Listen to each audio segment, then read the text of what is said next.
back. The light is on because it's going to get dark quick here. We are on chapter 5. I can't. I made a new tea. Had a little bit of my vegan chicken, like one of them. I'm fine. That's all I need. This is black tea. I can't be messing with oat milk. All right, this is some serious shit right here. The windows need to be open. I need my wind chimes. They keep me calm. In theory, okay? I gotta have my tissues because it's that time of year. My nose runs, you know? It just happens. Is that attractive? No, it's not attractive. Do I care? No, I don't care. You came here to not look at a beauty queen. You came here to listen to a damn book. I'm about to read, okay? Here we go. We're gonna read. All right. Now, chapter 5. Last we let off,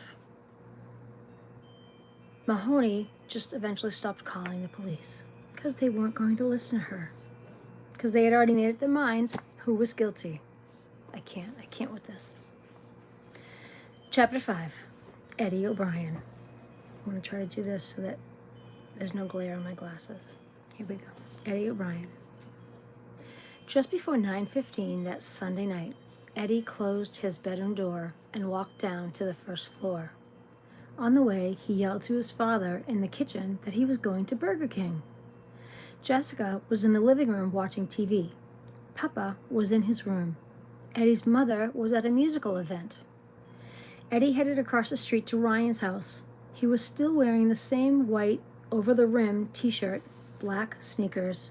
Black sneakers? Oh yeah, it was the 90s. Black sneakers. That hits. Black sneakers. Okay. 90s, man, we're mental. Here we go. Over-the-rim t-shirt, black sneakers, and green shorts that he'd worn all day. He went up to the Downing house and knocked on the window, as he always did. He heard a loud bang, as though someone had fallen.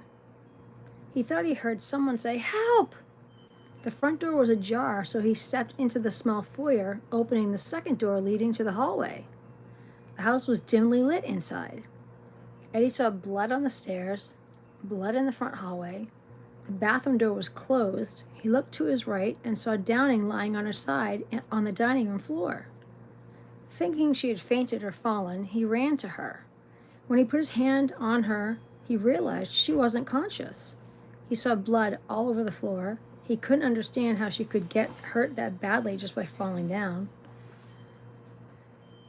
Eddie turned Downing over onto her back and saw the extent of her injuries. There was blood all over the front of her blouse and cuts on her neck going ear to ear. Oh, God. He saw her eyes half open. She was not breathing. Eddie shook her and called her name. Nothing happened. And he stood up to run out the front door for help. That was when he saw a tall male with dark hair and dark clothes standing in front of the door. The man moved into the hallway, stepped up to Eddie and said, "Close the door!" exclamation point. He had a knife and held it to Eddie's throat. Eddie reached back and closed the inside front door. He didn't recognize the voice. Then the man grabbed him by the arm and said, "If you say anything, I'll kill you and your family, and I'll have time before the police catch me. Now get the fuck out of here." Oh, there's something. Nice. Wow. Eddie tried to see who he was, but he couldn't make out his features. The man was wearing a nylon stocking over his face, with a tear on the left side close to his ear. He was wearing like surgical gloves, quote, quote, Eddie reported to Dr. Paul A. Spears, a clinical neuropsychologist, in an interview with the defense's expert witness in October 1995. "Hi, Muffin Girl. What's up?" "Muffin? Muffin Girl. That's your nickname, sweets. You are Muffin Girl." It's done. I can't change it. I'm sorry. It's so done. It's cute, though. Here we go. There was a knock. That's why he's doing this. There was a knock at the door. JFK, I know why you're doing that. The knocking bullshit. There was a knock at the door. He read this before us. Oh, now you're making cutlets? You don't live close enough to be teasing me with all this stuff. I mean, pardon me a moment. Let's see.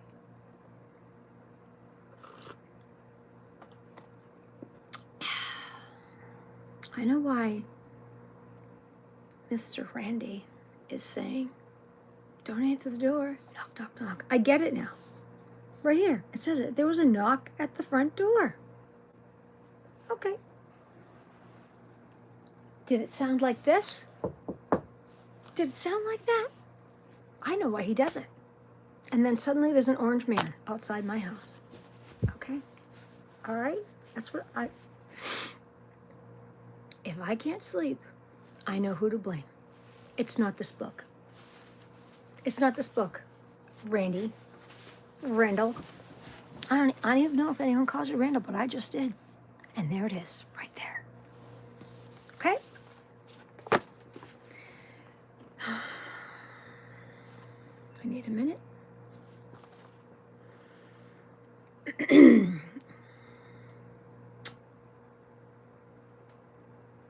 There was a knock at the front door. You were thinking about the orange man? I had nightmares about the orange man. Hello, Tony Nut Wahlberg. How are you? Did you listen to the first couple of chapters? I already posted those, and now we're starting chapter 5. If you haven't listened to the first couple of chapters, go back and watch the first live. I did the prologue, and I did chapters 1 through 4. I read them out loud. Do you want to laugh? Ready? My bedding. You want to see what color my bedding is? What color is my bedding? My bedding's orange. Yeah, I'm reading the book, the JFK book. Oh yeah, for real. Yeah, so I read the opening and then the first 4 chapters, and now I'm starting chapter 5. So then you can come back and listen to this. I'm gonna eventually read this whole book to share with everybody, because when you lose your snap, instead of buying food, you buy a book. I guess you bypass surgery. I don't eat much. My daughter needs the food, but I'm pretty good at stretching food, and I got enough stuff in the freezer for now, so we're good. I know, wicked funny, but I listen. People have been messaging me. How do we help out? This isn't never going to be a channel for pay, ever. I don't want it to be. I want this to always be a free place where people can come. So what I did, here's what I did. My daughter has. I don't do PayPal, any of that crap. I don't do it. I still have 2 cans and a string. Hey, what's up? I'm lucky I got a smartphone, okay? I dropped my daughter's PayPal in the description of this chat. If anyone ever says, I would like to help Amy and her daughter, Ruby Kate, send a little something to my daughter. You help my daughter, you're helping me. That's it. That would be lovely. I don't need anything. I apparently need tea and to finish this book. That's it. And I need you lovely people to keep coming back here and listening to kindness and love and keep paying that forward to other people. That's all I need, okay? There's a knock at the door, people. All right, here we go. There was a knock at the front door. I'm going to do it. There it is. Now watch my mother come in. Is someone at the door? Hi, Boomer. I can't. I do love my mother, but it's just it's too easy. It's too easy a target. You know what I'm saying? Time seemed to stop. The man said again, get the fuck out of here. Eddie ran through the dining room, past Downing's apparently lifeless body and into the kitchen, grabbed the knob on the cellar door, and pulled the door open. He couldn't bring himself to look back. He worried that the guy might leave by the front door as he went down to the basement. He flew down the steep cellar stairs and hit a pillar at the bottom. There was laundry hanging on lines in the damp basement. He pushed his way past it and headed for the door to the backyard. It was wide open, and he ran out. That door, he said, was always latched closed. A couple of years ago, Janet put like a bolt on the door, because her younger daughter's boyfriend used to break in the house and sleep downstairs. Brown chicken, brown cow, ad-libbing. So she put the bolt on, and that bolt was open. Brown chicken, brown cow, that was me. Mother to a 21-year-old. Not things that I am unaware of, okay? He does remember hitting the bushes outside and falling into them, but he doesn't remember any pain or feeling scratched by the sticker bushes. Oh, I remember sticker bushes. I don't know if that's a technical term, but that is exactly what I call them, sticker bushes. Those pricker things, and they would be stuck to your clothes for days. I'd be like, Ma, get that. Give them my mother. What the hell? What are these? I can't get. The 90s, the 80s and 90s. Okay. He remembers not wanting to go directly to the right out the door onto Hamlet Street because the guy might have been there, so he went through the bushes in the back. Right? Terry, you know what's up, girl. You know. I feel like you're right here. The only difference is there's no muffin. I should burn a candle. It'll just make me hungry for muffins that aren't here, so I'm not gonna do it. Not gonna do it. Hi, I'm back. Happy Amy, I'm here. Here we go. Eddie made his way to the sidewalk on Hamlet Street and heard voices calling him. Determined to get away from the man inside the house and the memory of seeing Ryan's mother lying in a pool of blood, he headed down Hamlet Street toward Highland Ave. I was just on Highland Ave. Toward Highland Ave. He was terrified. He couldn't think. He'd never been so scared in his life. He'd never seen anyone seriously injured, let alone stabbed. Hi, you're 15. The most exciting thing you've seen are like dirty mags that you stole from your dad's. For real. That's crazy. Eddie completely believed that the man would harm him and his family if he told anyone what he had just seen. He never considered calling the police. He was afraid to tell his parents. His whole family would have to move someplace else, go into hiding. He could tell no one because he had to protect his family. What Eddie really wanted was to go back to his house and start all over again. God. This time without stopping at Ryan Downing's house. He wanted to pretend that none of this had happened. He wished he'd gone swimming. He wished he'd gone over to Garvey's house. His heart was beating out of his chest and he didn't know what to do or where to go. He felt trapped, frozen, and alone. Do you imagine 18? This poor kid, 15. Hi, Amy, it's called math. I don't math. The only math I do is food math. If there are 5 chocolates, I'm having all 5. You're lucky if I share one. I do food math. That's it. Okay, next page.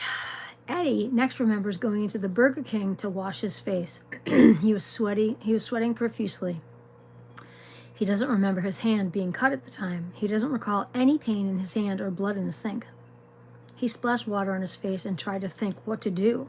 He told Dr. Spires in 1995, I was in there for like 15, 20 minutes and just thought everything over, and I couldn't believe what just happened. And I washed up a little bit from when when I went through the wooded area. I had scratches on me. Hi, pricker bushes. Okay. I see you laughing at me. You know you do food math. You know you go to a party, you see desserts, you're like, this is 20 people, 8 cookies. 7 cookies. You know you do it. Don't tell me you don't do it. You know you do it. Natalie. Hi, Natalie. Listen, Natalie's Italian. She knows. Natalie knows. You go to a party. Well, Italians, first of all, we don't run out of food. We make enough food for like 1,000 families. Okay? Isn't Natalie? I met Natalie in person. Natalie's beautiful. Natalie, did you see how huge the spoon was? All right? Yeah, you do. Natalie, next time you make pizzellis, I can't really have sugar. They were delicious. I ate them anyways, but I paid for it. Maybe next time you make pizzellis, save a few without the powdered sugar. It's okay. No, I still ate them. I still ate those. Don't think I need them. Blew all the sugar off. Cotty's like, what's up? I'm like, dude, it's snowing. Don't even worry about it. It's just a little snow. Yeah. So, oh, it's snowing, Cuddy. It's off the snow. And then I ate the ones without the, Cuddy's like, what's, whatever. It snows inside. It's New England. It happens. Back to the book. Now, wait, Natalie, did you see the first video that I put up? I already started this book. We are on chapter 5. This is chapter 5 now, I think. I'm just starting chapter 5. I already did the beginning all to chapter 4, and that's already posted. I'm starting chapter 5. So don't listen to chapter 5. Go back and watch that other video to get up to speed before you watch this one. Yeah, well, all right. I love you very much. Don't listen to this. Go back and watch the first video. Go back and listen. Put your earbuds in while you're making whatever you're making. There you go. Yes, you need to. Natalie, I love you. Yeah, sweet girl. Sweet girl. Natalie, can I ask you a question before you go? Do you think there is an opportunity at some point for whoever makes the phenomenal songs for JFK and the Long Gamers to make a fun song for my kindness? I know it won't be as cool because everybody be kind. Woo! Give a hug. What do you do with that? I don't. But they are hysterical and on point, and I love them. I would love a little song for my channel. I don't even know how to do that, to be honest. I don't know. I'm not fancy. There's nothing fancy here. We're talking old school. They're awesome. Two, tin cans and a string. What's going on? That's what I do. I don't do fancy. But it would be lovely. It'd be nice. I'd dig it. I'm just saying. Just throwing it out there. Let's put a pin in it right here. Yeah. Every time I mention things to JFK, he's so busy though. That's why I mention it to you, because he listens to you. He listens to you. Not that he doesn't listen to me. Excuse me, but he's really so busy. I'm sure he can, but that's why I'm asking you to maybe mention it, because he listens to you, because you're his mod. And you're my mod. Do we see that Natalie is my mod? Does everyone see that Natalie's got the wrench? I love Natalie. I'm sure he can, but I don't want to, that's why I'm asking you to ask him.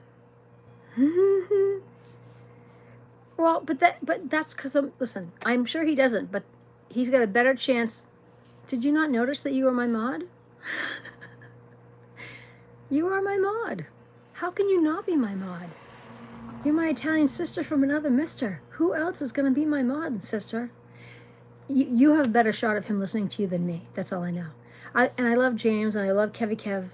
Do you know the only reason I went to the Wilbur that night is a friend of mine wanted to go and didn't want to go alone. And so I said, yes, I'll go. And then my main reason for going was I desperately wanted to meet Kevy Kev.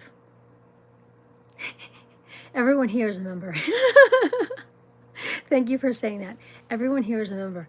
I really wanted to meet Kevy Kev. And I told him so outside. He was the first one to sign my coat.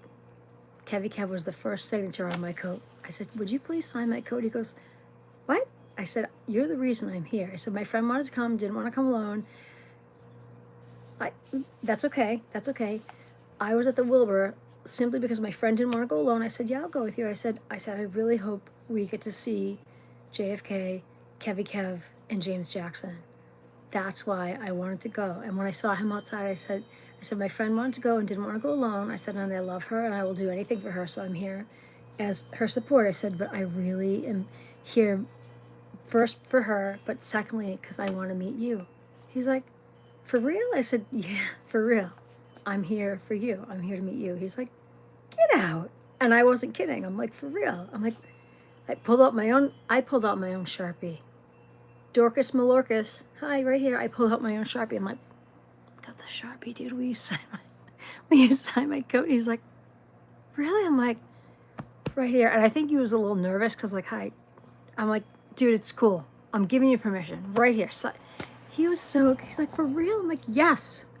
And then you saw the coat, Natalie. I'm like, all the signatures. I'm like, just do it all. Everybody sign it. That's my JFK coat. I love it. I love that I have everyone's signature. You never know when opportunity is going to knock.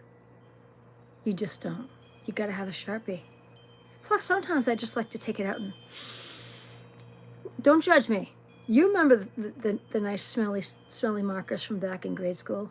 I don't have to say a word. I don't have to say a word. You know exactly what I'm just saying. You went back in time just now to 8th grade. I'm letting it go.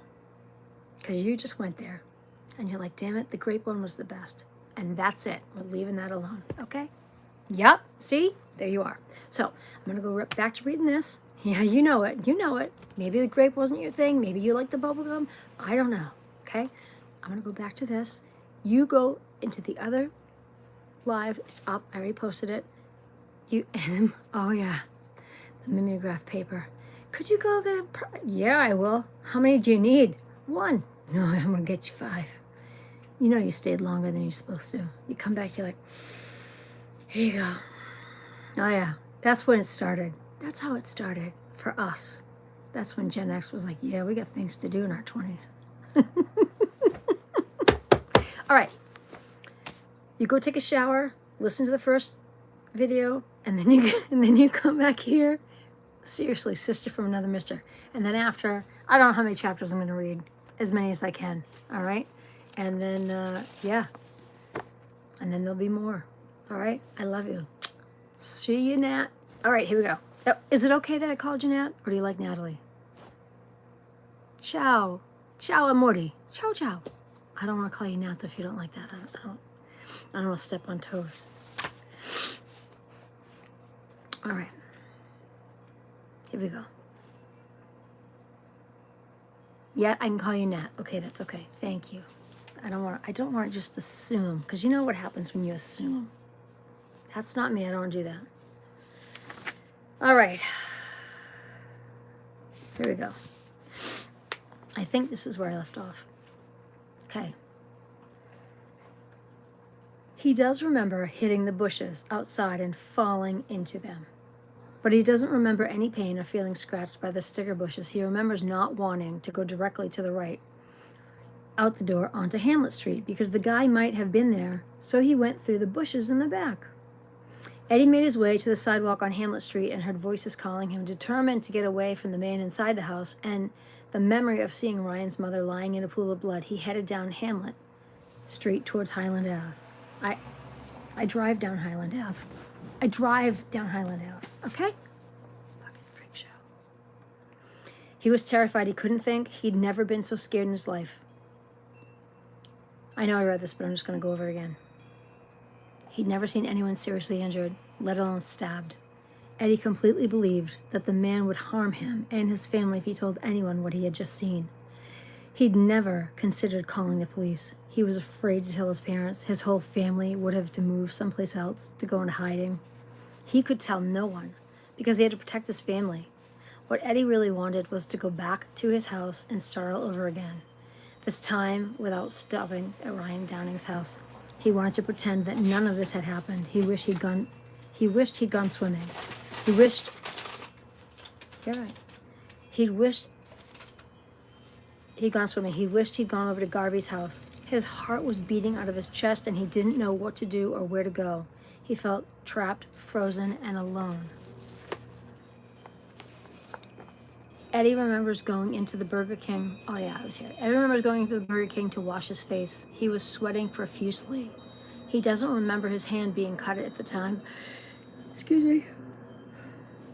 He doesn't recall any pain in his hand or blood in the sink. He splashed water on his face and tried to think what to do. He told Dr. Spires in 1995, I was in there for about 15-20 minutes and just thought everything over, and I couldn't believe what just happened. And I washed up a little bit from when I went through the wooded area. I had scratches on me. He left Burger King and was on Somerville Ave when he said 2 teenagers suddenly confronted him, demanding his money and flashing a knife. He handed over the $17 in his pocket and looked at the kid who took it. Now I'm going to have to cut you because you saw my face, the kid said, and lunged at him. Eddie sidestepped and reached out to shield himself from the knife. It cut his right hand. At least that's when Eddie believes he got cut. The first he remembers knowing he was cut was when he went inside Midnight convenience store a few minutes later. As a lawyer or even as a layperson at this point, One has to ask, what are the odds that a 15-year-old kid would see a murderer and then get robbed both within 1/2 hour? A zillion to one? It's just not believable. A jury will never buy it. Lose this story, Eddie. You will never convince a jury that this happened, I thought. Again, retelling it to me, the same story he told years ago. He says, I wish I could tell you that it didn't happen, that I made it all up out of fear. I wish I could tell you absolutely that it was here that my hand got cut. But it did happen. And I don't remember actually getting cut by that knife either. I just remember being in complete shock and handing them my money. That tracks. If you're totally in shock, I'd be like, oh my God, I just saw a dead body. Take whatever you want. Here's my soul. Here's my shoes. You want the keys to my. Here you go. Take it. I'd be freaking out. 15? You're not thinking straight when you're 15. You're 15. Eddie reminds me again. He's had 20 years to come up with a story that would be more believable or consistent with the evidence. Yet in our interviews inside the Souza Baranowski Correctional Center in July 2015, he told the same things to me that he told Spears in 1995. Excuse me. MS, you have to deal with the yawning. I can't do anything about it. The yawning and the nose. Aren't you psyched you're here? So much fun. This is why I don't do this for a living. Still, you're going to get the story. Here we go.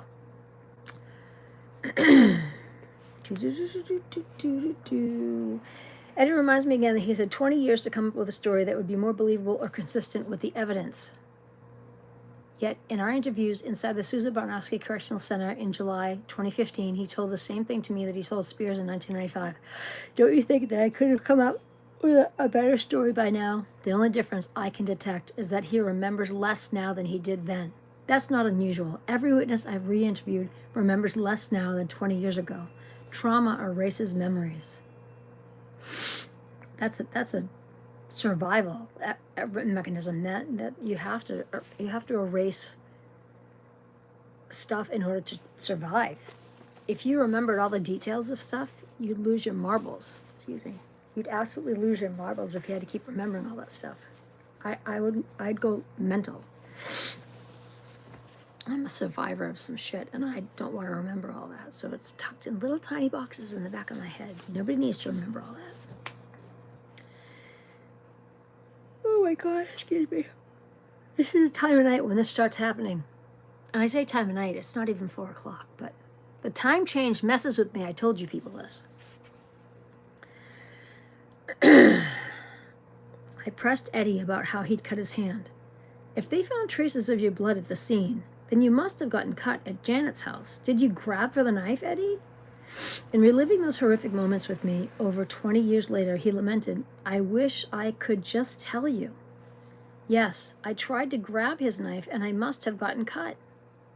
That would so easily explain why his blood and DNA were found in 4 places in the house, inside the inner front door, in the right door jamb of the dining room, the wooden post at the bottom of the cellar stairs, and on the pink dress on the laundry line in the basement. But he doesn't remember getting cut in that house. He doesn't remember feeling any pain. He doesn't remember bleeding. He's had 20 years to come up with a plausible story, but he refuses to say he remembers something that he doesn't remember, even if it would help his case. How could his blood have been detected at the scene if he didn't get cut there? The only possible explanations for finding his blood in the 4 swabbed samples are, 1, the swabs were contaminated somewhere between the police gathering the evidence, logging them into evidence, and transporting the swabs to the state police forensics lab for blood typing tests. 2, the swabs were contaminated during transport from the state police crime lab to Cellmark Diagnostics in Maryland for DNA testing. 3, the swabs were contaminated in the state police lab or at Cellmark Diagnostics. Or 4, Eddie's blood was deliberately... I'm going to read this one loud. Eddie's blood was deliberately placed on those swabs to implicate him.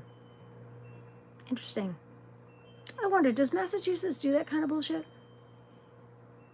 Oh! Perhaps they do. You fell out of the chat? Welcome back. All of these scenarios would need to be investigated to make sure that the blood evidence found at the scene had not been contaminated, either intentionally or inadvertently. Still, I wanted Eddie to remember every detail, and I became frustrated and annoyed when he said, "Margot, I don't remember." Eddie does remember that he ran into the midnight convenience store, his safe place, and told them he'd been jumped. He didn't elaborate. Frank the clerk dialed the police, handed Eddie the phone. The police and the EMTs arrived about 15 minutes later and looked at the cuts on his right hand. There was a cut in the top crease of his pinky finger, another was located in the fleshy pad on his palm about an inch under his pinky finger, and another cut was on the tip of his right thumb, starting at the middle of the thumb and going straight down towards his palm about half an inch long. His hand wasn't bleeding, and the EMTs didn't believe Eddie needed any further medical attention. The Somerville police drove Eddie home. Papa wanted Eddie to go to the Somerville hospital to get a tetanus shot and be evaluated. That seems about right. That's what my mother would have said. Go get yourself a tetanus shot. While they were there waiting for the doctor to stitch up his hand, the police arrived and asked the nurse to swab a drop of dried blood on Eddie's shin. Eddie recalls this happening before his father arrived, but he is not 100% sure. No consents or Miranda waivers were signed. Tricky. Mass State Police. Tricky. Eddie's father didn't object to the swabbing of his son's shin. Of course he didn't. If it helped determine who mugged Eddie, why would he object? The police asked Ed and Eddie to come to the station to be interviewed. Ed was concerned by now that his son was being considered as a suspect in the Downing murder, but he was assured that local and state police were only investigating the mugging. That's what you think. At the station, both Ed and Eddie signed Miranda waivers and cooperated fully. They had nothing to hide. Eddie hadn't done anything wrong. Eddie hadn't yet told his parents what he'd seen that night, and he didn't tell them until 2 weeks after his arrest. He was still fearful of jeopardizing his family's safety. He was sure the police would figure out that he hadn't killed Downing and would release him. Can you even imagine? Oh. I'm like, why is it so dark? My pillow, I'm gonna start a freaking fire in here. There we go. Alrighty, this is better. Eddie was photographed at the Somerville Police Department that night. He still had on the same clothes he'd had on all day. That sounds ripe. Okay, moving on. The photos show that there was no visible blood on him. His shirt had a faint, watery blood smear consistent with his hand wound. All these items were later tested by the police. He did have visible scratches over his arms and legs from the sticker bushes. There's no way. If he murdered this woman with all the stab wounds all over her, there's no way a white t-shirt is just white.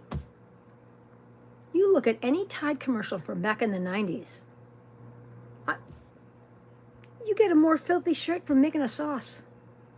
I'm sorry, Natalie, by the time you get back here and you're watching this, you're going to agree with me. A white shirt making a Sunday sauce is more filthy than Eddie's shirt? Nope. Sorry. Right? Terry, you know. Come on. And if anyone calls it gravy, do not tell me that you call it gravy because we can't be friends. It's sauce.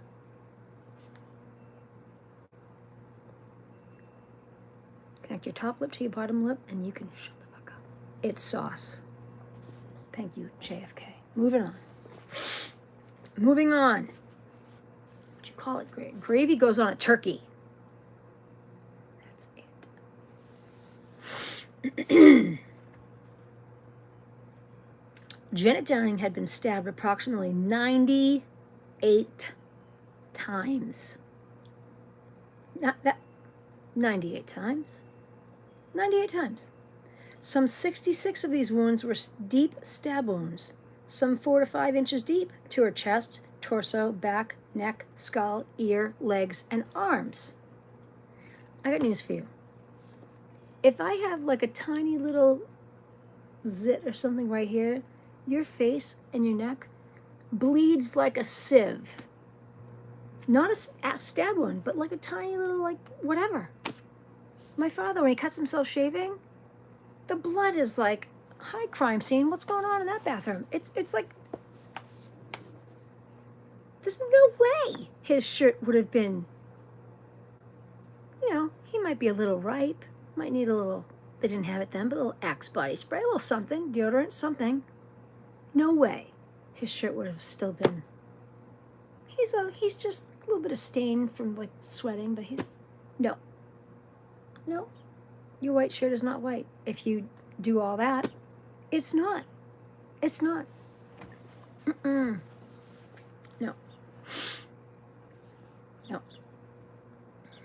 The rest were slash wounds on her neck and body. Some were long superficial cuts inflicted deliberately while she was unconscious or dead.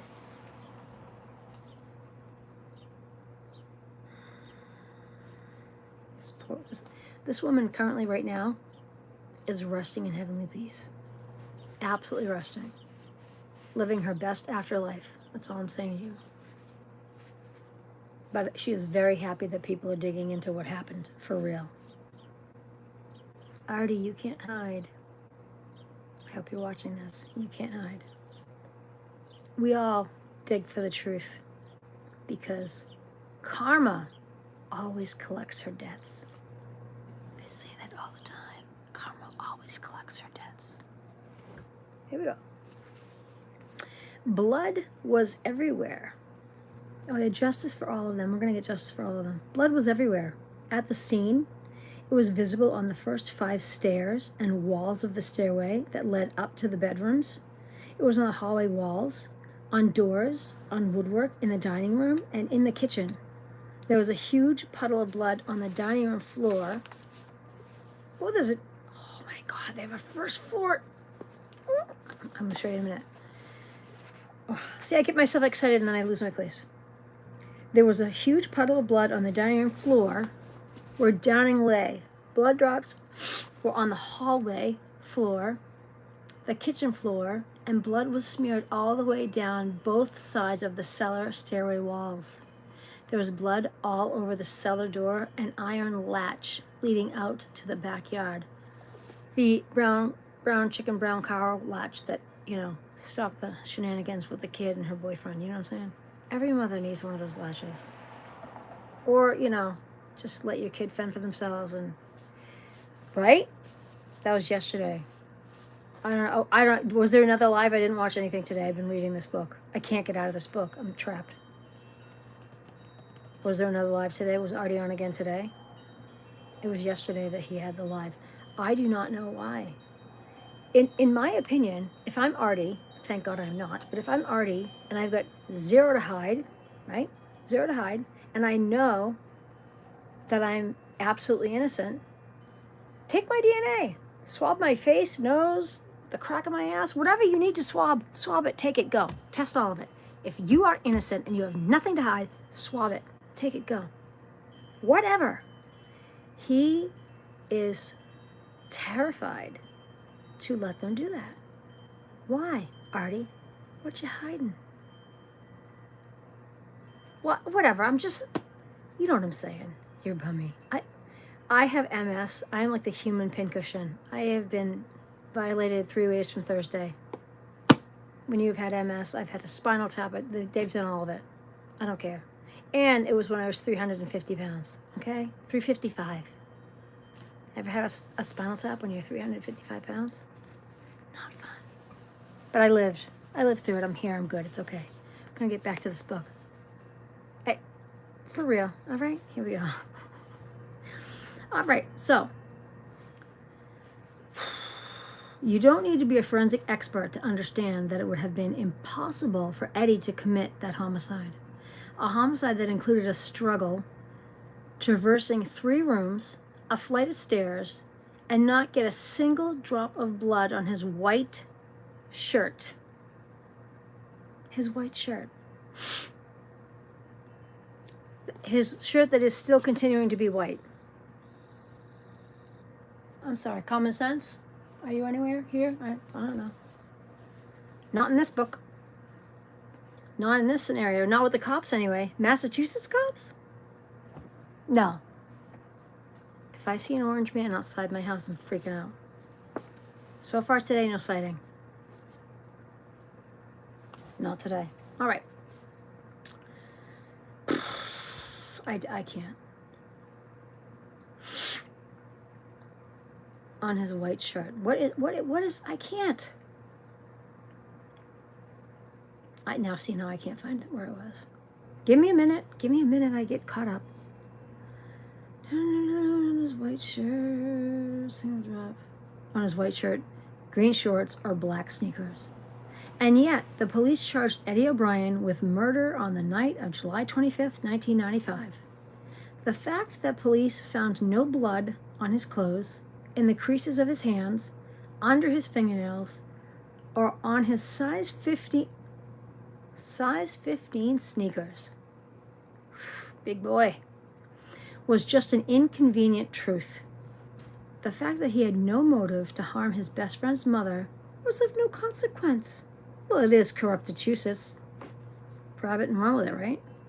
The DA could and would fill in those blanks later, as we do here in corrupt Massachusetts. They probably spun a wheel. Which one do you want to go with, boys? That one? Let's do that one. Massachusetts is a friggin' shit stain. Okay. Why this rush to arrest? Why not a more thorough investigation first? After all, Eddie wasn't a flight risk. He was about to enter his sophomore year in high school. His family was firmly entrenched in the local community. There was no need to arrest him less than 48 hours after the murder before any real investigation had begun. This was no longer a search for the truth. It was a search for evidence that would convict Eddie O'Brien. As a mother, I'm angry. Like, I'm actually really pissed off. Now, I'm going to hold this up. I don't know how well you're going to be able to see it. I'm going to hold it like this. Maybe you can zoom in and take a screenshot. All right, I don't know if I held that long enough. This is the first floor, 71 Boston Street, Somerville, Mass. It shows the closet, the den, the living room, the dining room with the body of Janet Downing, the kitchen, the deck. It's a floor plan. So crazy. I know. I hope you get to pause that and I hope I held it long enough. Next page. Oh, chapter 6. Chapter 6. Oh my goodness, I need another sip of tea. Seriously, this book, I can't with this book. I mean, I can. I'm doing it, but this book is crazy. Oh my goodness. And it only shows that there are 2 people here, which is fine. But it's never accurate. When it says 2 people, then like 6 or 7 people start chatting. So my phone, I have the iPhone 13. It's old. I don't know if it actually works right. I don't care. Like I said, not fancy. Not fancy, okay? We are just small little channel of kindness. That's it. That's it. And whatever happens, happens, okay? Oh, here we go. Chapter 6. Artie Ortiz. The lying sack of... That's my opinion. That is my opinion. This is not fact. This is my opinion. And I will die on that hill. Here we go. Oh, his name is fancy. Aristides. Aristides. I can't say his name. Aristides J. Ortiz. We're going to call him Artie because it's just easier for me to... I can't mess with that. I'm just not. I just mangled the man's name like he mangled someone I know. Janet Downing. Oh, I just said that. Artie J. Ortiz was the husband of Carol Ortiz, Janet Downing's younger sister. In March 1994, the Ortizes and their toddler AJ moved into the Downing home. Downing and her children reported to many friends and neighbors that the couple fought constantly,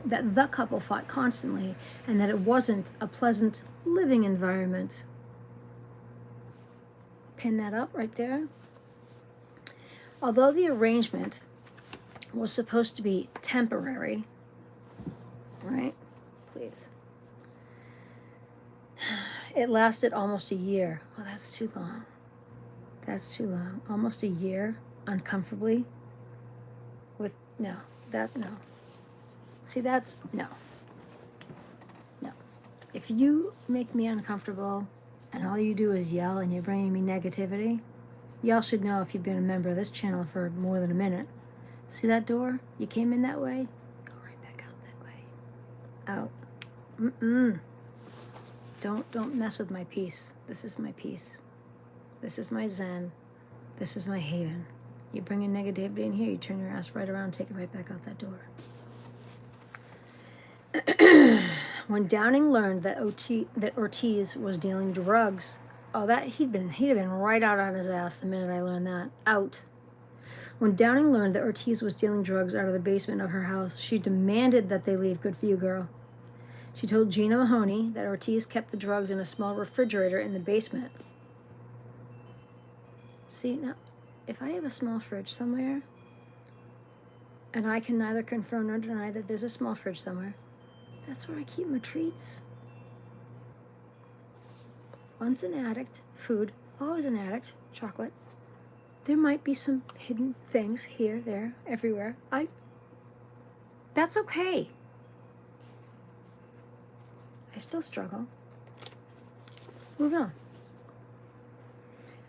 on.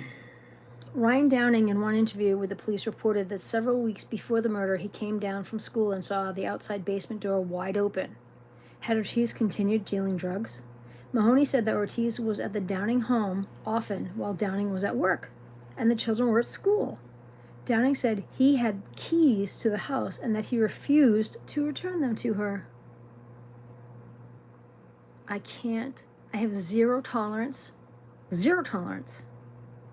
for men that feel that there are no rules that apply to them, that they are above the law. Zero tolerance. And let me tell you something. Strong women scare the shit out of men. Scare the shit out of them. Married to myself, people. And you can say, I've had people say, oh, that's because you're old, that's because you're this, that's... No. It's because I can take care of myself. And because I don't tolerate bullshit. That's why. Men like a woman that they can pull one over on, lie to.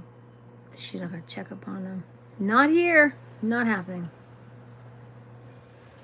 Those are my keys. If you're not giving them back, every lock's being changed. Keep your stupid key. I'll be changing every lock, dude. Unbelievable. Janet Downing told 3 different people, her best friend, Jen McGeary, McGeary, that's a cute name, Gina Mahoney, and her co-worker, Mary Madeline Riviera. What a fancy name. It's a nice name.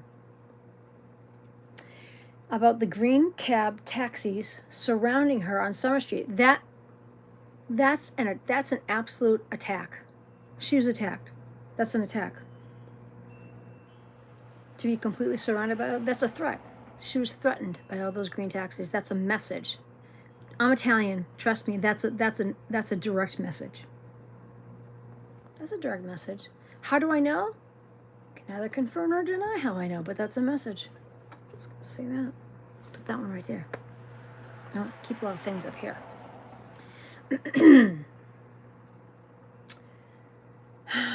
About things being moved around in her house and clothes appearing in Erin's closet that weren't Erin's. About Christmas ornaments being found around the house. About her book disappearing from her... That's the last straw. A book disappearing from her nightstand and then being returned to her in the parking lot by Ortiz himself several weeks later. About the windshield washer fluid being poured on her car seats.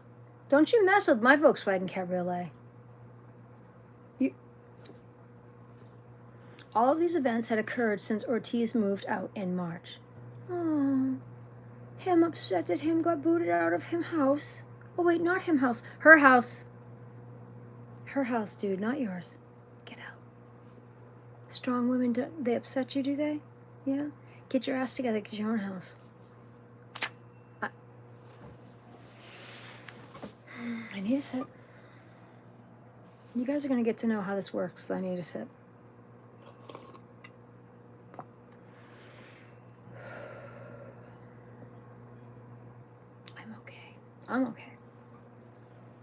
I'm okay. I might also need occasionally a peanut or two. You know what I'm saying? I'm just saying. I might. Protein. Just give me a minute.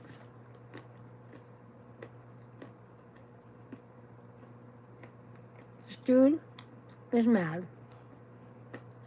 I can't do my drugs in the basement. The girl kicked me out. Okay. You want to deal drugs? Get a better job. Earn more money. Get your own house. Deal the drugs out of your own basement. There's an idea. Who'd have thought? God, I hope he watches this. Those are lies. I don't think so. Artie Farty.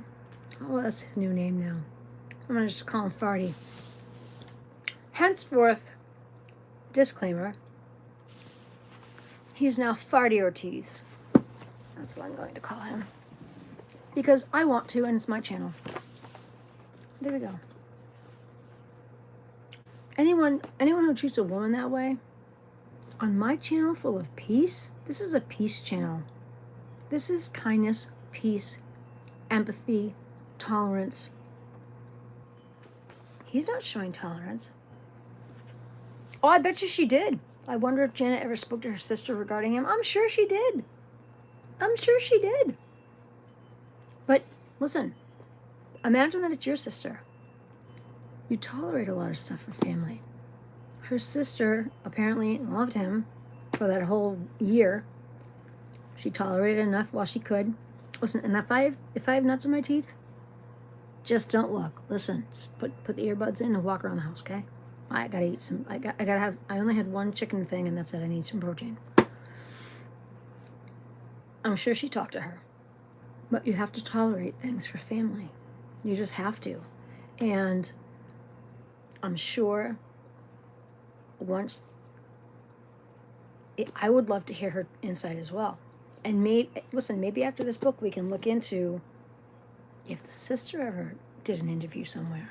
Oh, we're gonna dig deeper after this. I want to just get through this book, but you do things for family that sometimes go against your better judgment. Trust me, I know.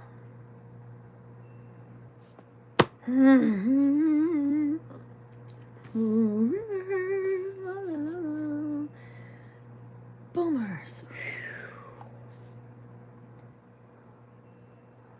All right. Terry, you're with me on that one. I know you know what I just did. I know you do. All right.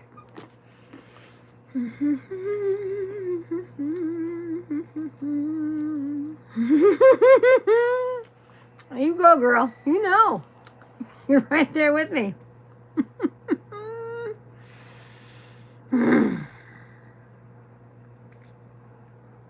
After this tea, I'm going to do hot water with lime juice, a little bit of stevia. I'm going to smash a blueberry in it. I've been enjoying that lately. Don't ask why. The old me 30 years ago would have put a little bit of something in that. I don't drink anymore, but my favorite drink of choice in my 20s was a Red Death. Have you ever had a Red Death? That's why there are no receipts in my 20s.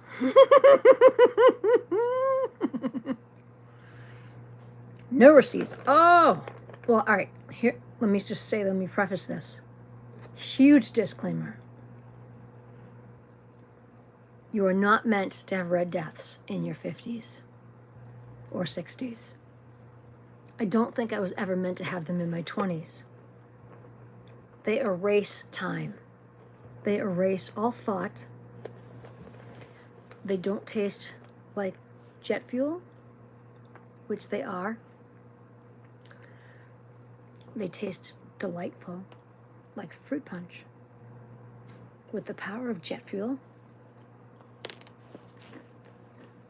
Oh, I'm eating that one. I used to have 5 or 6 in a row. Then get in my Volkswagen Cabriolet convertible and pile as many friends as I could in the back. Seatbelt. As many friends as I could. and then navigate my way to the local Bill and Bob's. Get everybody some. I worked back then. I worked my whole life, so I was well paid. Worked for myself, but as a nanny, I was my own boss, so bought everybody all the Bill and Bob's they wanted, because myself and my friend Kelly, we didn't pay for drinks. I will not explain how we got them free. Use your imagination. We didn't pay for drinks, so no receipts. And then I bought everybody all the Bill and Bob's they wanted. Then all of us. Oh yeah. Sometimes my legs were driving. My hands were not anywhere near the. Moving on. Thank you, universe, that I'm still here. Good times.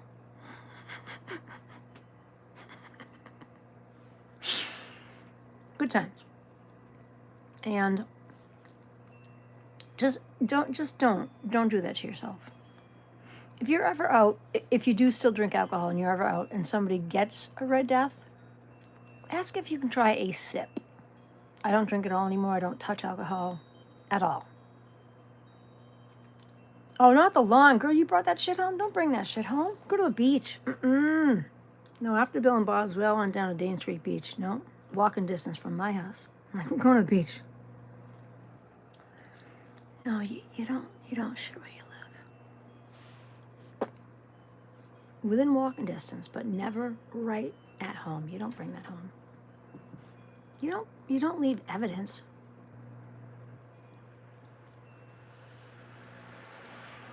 Oh, the car. Oh, I wasn't that bad. Girl. Nope. I started driving when I was 14. I can neither confirm nor deny taking my father's truck at 14 to drive around the block to go to the boy's house that I had a huge crush on, to pull in front of his house and beep the truck to let him know that this is how I roll. He comes out, he's like, "What's up, Aim?" I'm like, "What's up?" But listen, I don't know, I get you. We didn't like rotaries back then. The fastest way from point A to point B is what? A straight line. Nobody wanted a rotary back then. We still don't want them now. I understand how they work now, but we didn't want them back then. We don't want them now. I get you. Who wanted to do a rotary? Straight through. I got you. I hear you. I see what you're doing. I fully support you. Whatever. It's all good. I support you. Okay. So, anywho, yeah. And after that little visit to Todd's house the next day, on my front porch, unbeknownst to me, our house phone rang. Hello. I hear Todd. Go to your front porch. Click. I'm like, what the? Todd's voice. I'm like, what? Was that Todd? What? Literally all he said, go out in your front porch. And he hung up. I'm like, oh, what the? Okay. So I hang the phone up because he already hung up on me. Wasn't that romantic? I'm talking like 14. I'm like, okay. So I go out on the front porch. There's this little white box with a red bow just sitting on the front porch. I'm like, prizes? I got a prize. All right.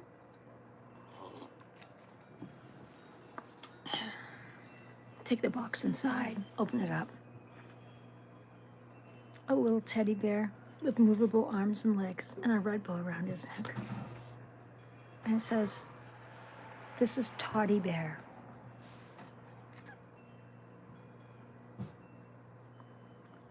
That's what driving at 14 gets you.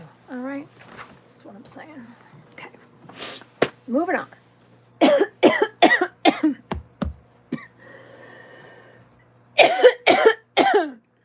This is why you don't eat peanuts. When you're reading.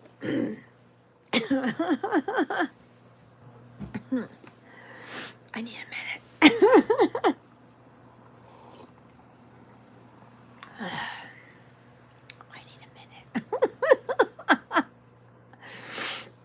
I think we're done with peanuts for a minute. Taking a break from those. Hey, did you watch the live Amy almost killed herself? No, I didn't see that. Come watch that together with me. Yeah. Amy, when did you start driving? 14. Who taught you? Myself. I'm self-taught.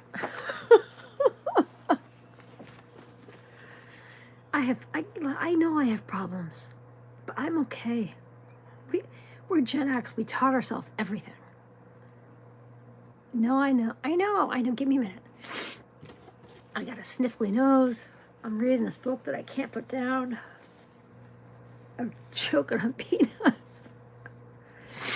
It's hard to read when I'm hanging out with my friend Terry, who I love and I can't stop laughing with. I'm just saying, it's good stuff, right? It's good stuff. All right. And yes, to those of you wondering, I'm putting the tissues over here on the bed because my trash is across the room. So go ahead, get grossed out. I don't care. It's my room. I'm doing me. You don't like it? You can, there's the door. The way you came in, you can leave. I'm still going to read my book. You want to listen to the book? Stay tuned, okay? Just ignore the ick and stay for the book, all right? Okay. My bed, my rules. Here we go.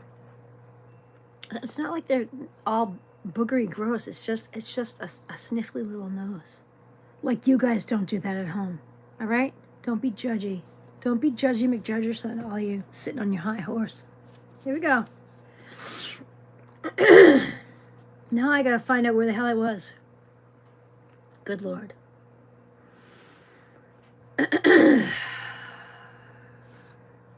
Help me out. Help me out. I know this book is awesome. Where was I, Terry? Help me out.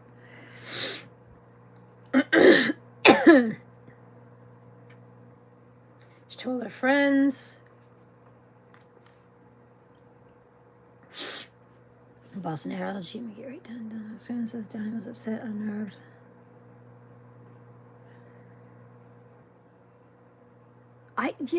We all get distracted. I'll find it. Give me a minute, girl. Give me a minute. Maybe the universe is telling me I still need a few more sips of tea first. I always listen to the universe. All right. It's old home week, people. It's Gen X. Back in time. Here we go. I don't need Marty McFly to go back in time. I just need some horrific memories and my book. Here we go.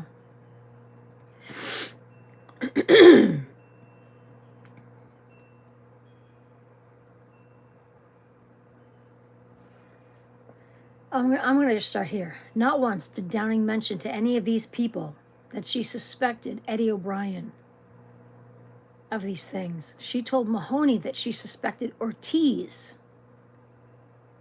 We're going to start right there.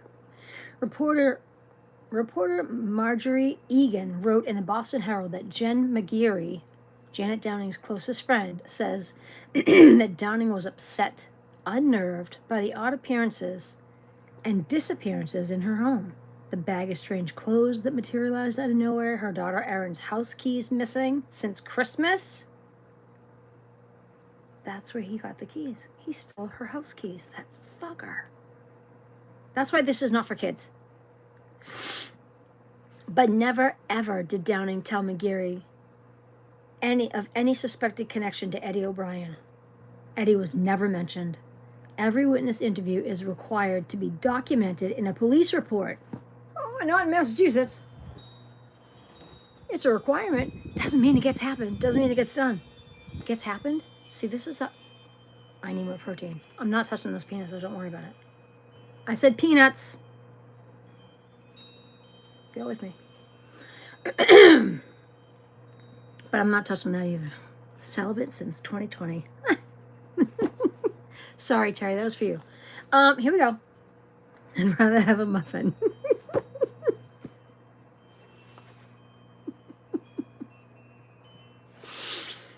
Okay.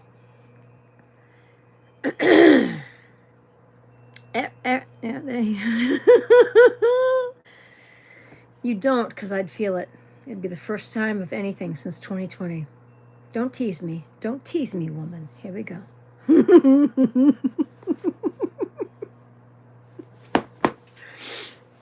right. I can't read it if I'm laughing.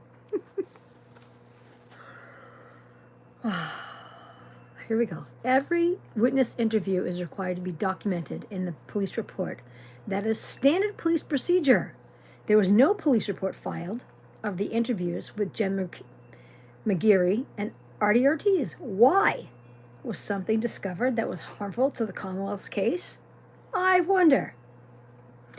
The theory District Attorney Tom Riley would present depended on jurors believing that Eddie O'Brien, secretly obsessed with Janet Downing, was the one sneaking in and out of the Downing home. It's totally doubtful.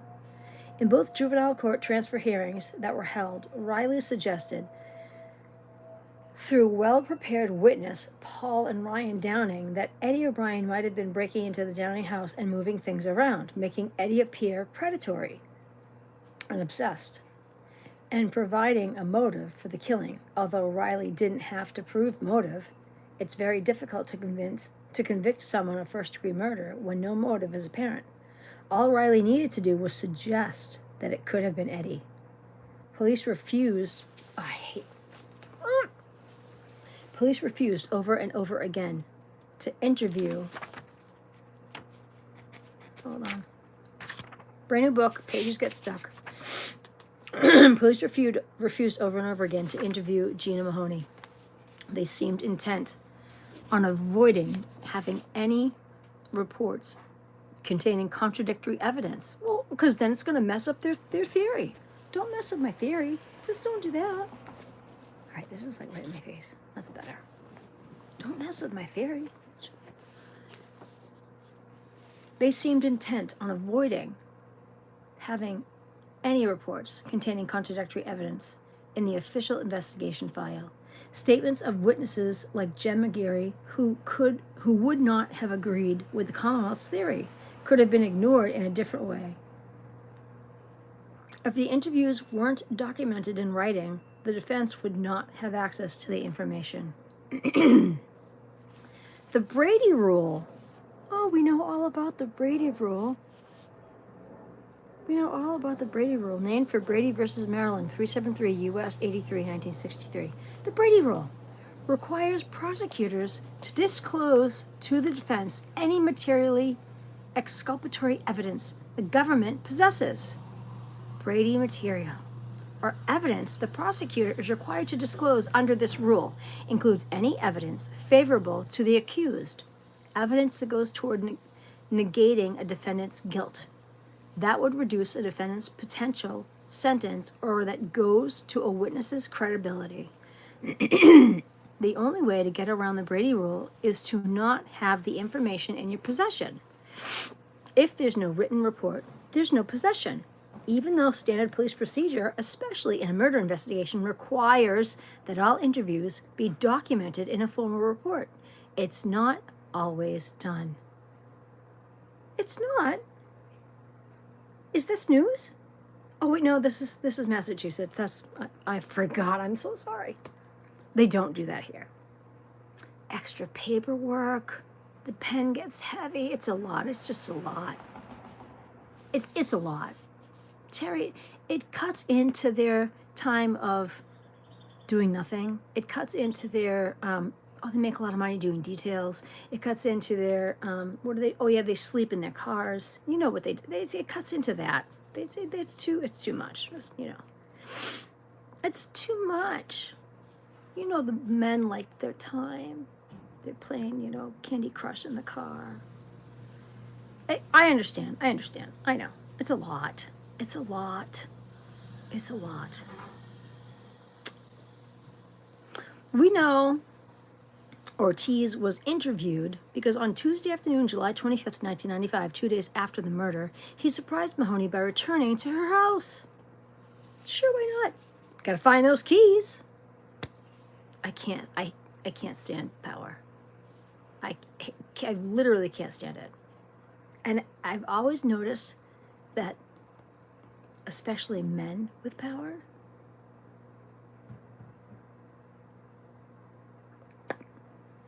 didn't have to say anything.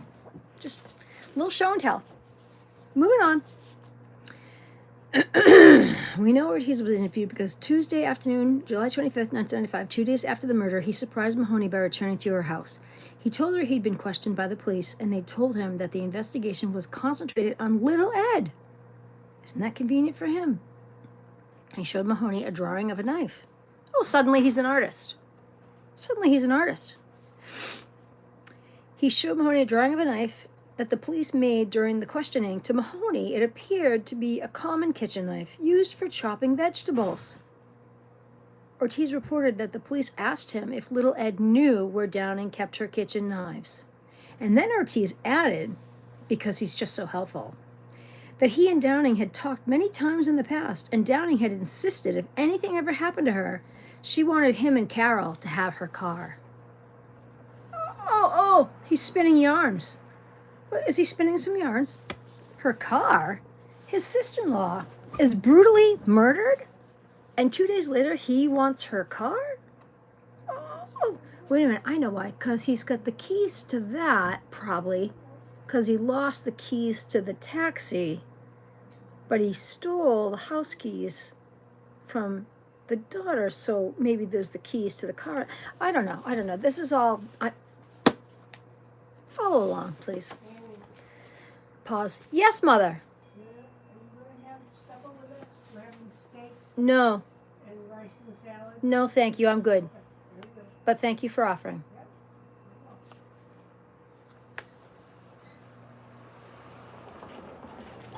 I'm okay. I'm okay.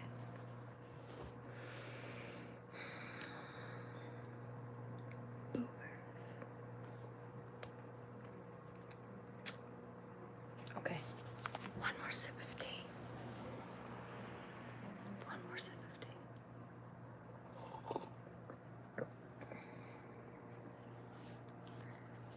Boomer interruptus. We now return to our regularly scheduled book. Now, where was I? Yeah, that's why he wanted the car. You know, yes, it's about to happen here. It's sundowners. It's time. It's what is it? It's only 4 o'clock. It's dinner time, right? It's 4 o'clock. Sometimes it shakes a few things loose and I feel better. It helps. It's my own form of therapy. That and loud music. Okay, here we go. Her car. His sister-in-law is brutally murdered. Hold on, I gotta sit differently. Hold on. I gotta sit the girly way when I'm sitting on top of my legs. Oh, this is so much better. Here we go. And I said the girly way. Get over yourselves. You know what I'm talking about. His sister-in-law is brutally murdered. And 2 days later, he wants her car. And it didn't stop there. Downing... I'm stealing a pillow. Oh yeah. That's better. That's so much better. Oh my God, that's so much better. I should have done it before. And it didn't stop there. Downing also, Ortiz continued, wanted him and Carol to move into her house, raise her children, and take care of her property? Oh, I think he's going a little too far. Let's fix that. There we go, a little better. I think he's going a little too far. I think he's, how about this? I definitely think he's going a little too far. And I'm creating a sin. I hate doing this, but I'm doing it now because I don't care right now. I'm into this book. Penny and a pound. Here we go. Hi, I killed her, so I'm going to take all her stuff because that's what that bitch gets for kicking me out of her home. That's small man syndrome. He's upset, and he wants everything back that he thought was his. None of it's his. I can't. If JFK invites him back into the chat, I don't know that I'm going to be... Terry, you're going to have to hold me down. You're going to have to hold me down. I'm going to have to get a muffin and, like, I don't know, or, like, Italians can't talk if they have their hands tied. I'm about to have my daughter tie my hands together so I can't type anything.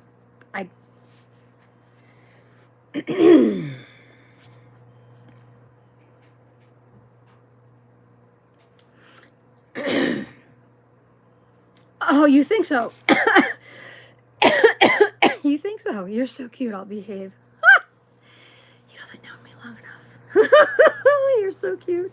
I love that you think so. Stick around, baby. I love that you think so. Thank you for thinking that. Thank you for thinking that. Okay, here we go. Needless to say, this was hardly credible since he'd been thrown out of the house 3 months before. Dip shit. That dipshit was mine. That's not in the book. I'm just adding a little color, tossing some colorful things as I read. That's me. Yeah, no, there's no. I'm Italian, and a Gen X with 2 living boomers. Girl, I'd have to actually sew the zipper in. I can't. Moving on. Eddie didn't recognize the man who threatened him at the Downing home as Artie Ortiz. However, Ortiz had been able to enlist the help of others in the taxicab incident. It is not inconceivable that he could have done so again, or Eddie could have been mistaken. When interviewed by Dr. Spears, I'm saying Spears, it could be Spires. I could be saying it wrong. Forgive me. When interviewed by I'm going to say Spears in October 1995, Eddie said the basement door was wide open when he ran out. Paul Downing told police that his mother had been sleeping on the couch when he closed the front door and left the house to go to Revere Beach at 8:30. He claimed that the door locked automatically when closed. Downing would have been alone in the house after Paul left at 8:30. When Eddie arrived at approximately 9:15, the front door was unlocked and ajar. Only the inside door to the house was closed. Someone had opened that front door. With a key. With a key. Marco Abreu, John Fitzpatrick, and Joey Dion, Ryan Downing's friends, knocked at the door at 9:20. They all said the outside front door was wide open. No one answered the inner door when knocked.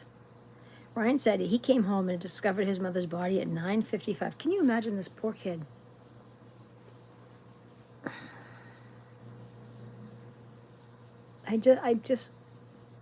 My daughter is 21, and I can't even imagine, never mind 15, I can't even imagine my 21-year-old adult daughter coming home to find me in that state. I can't, I can't. I can't. And then to know that they put this kid in jail.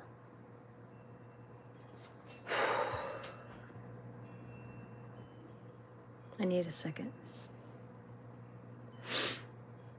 That's insane.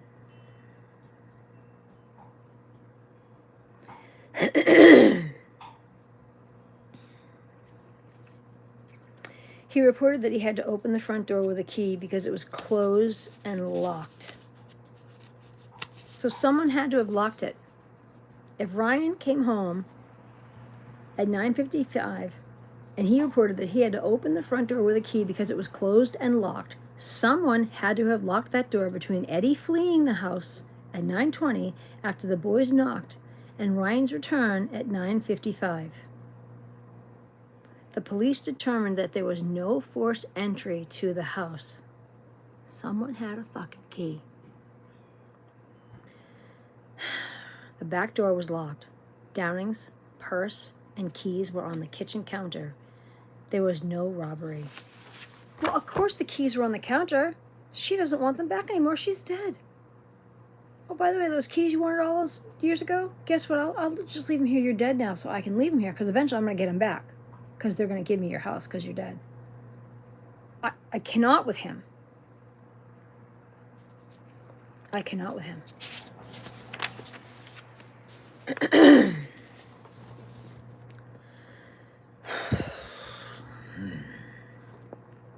Someone had opened that front door between when Paul left his mother napping on the couch and when Eddie arrived. Someone had been in that basement and opened the basement door to the backyard sometime between 8:30 and 9:15. Eddie was at his home across the street during all of that time. There's no way it was him. Whose taxi cab was parked beside the backyard? Ortiz's. whose taxi was unable to move because it was surrounded by emergency vehicles that arrived at 9:56? Ortiz's. Who said he lost his keys in the backyard of 71 Hamlet Street that night? Ortiz. The keys were reportedly found in the backyard and returned to him, but there's no mention of the keys in the investigatory file that was turned over to the defense. Are you fucking kidding me? I'm pretty sure at this point you guys can tell which words are mine and not Margot Nash's. Okay. Disclaimer. Mahoney said that for more than 1 year after the murder, Ortiz repeatedly appeared wherever she happened to be. She would see him in his cab behind her as she drove. She would, oh, paranoid are you? Paranoid?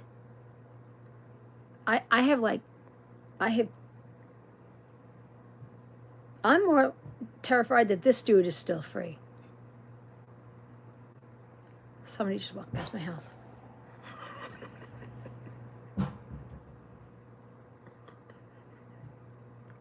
I'm sorry, Terry. Literally, somebody just walked past my house. All right, thank you, universe. I needed a laugh. Apparently, that's what I needed. It was a laugh.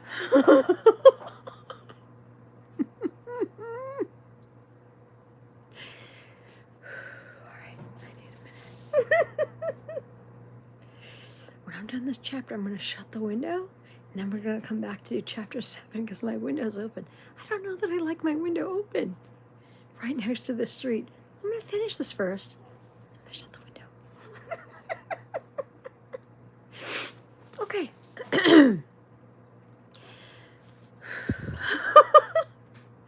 Mahoney said that for more than 1 year after the murder, Ortiz repeatedly appeared wherever she happened to be.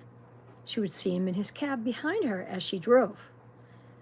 She would see him on Boston Street driving by her house after she came home from work, or at the shopping mall, grocery store, post office. One day she went to the O'Brien's home to meet with Eddie's lawyers. They stood in the front window as Mahoney said, okay, he should be right along soon.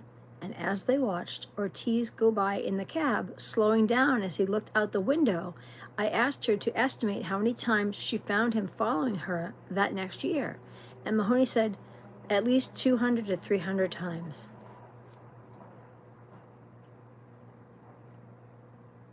$200 to 300 times? Are you fucking for real? Why? And more importantly, why weren't the police and District Attorney Tom Riley in the least bit interested to hear about any of this? Yes, why? Okay.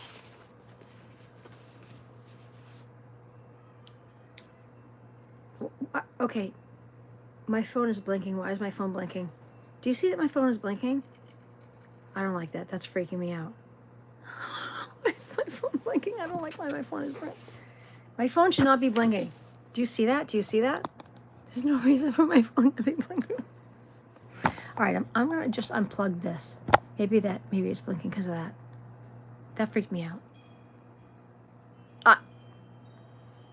It's a little bit sinister in this room right now. That's all I'm gonna say. Mental. Did you see the blinking, or was that just me? All right, I'm just saying. Did you see the blinking, or was it just me? All right, did you see the blinking?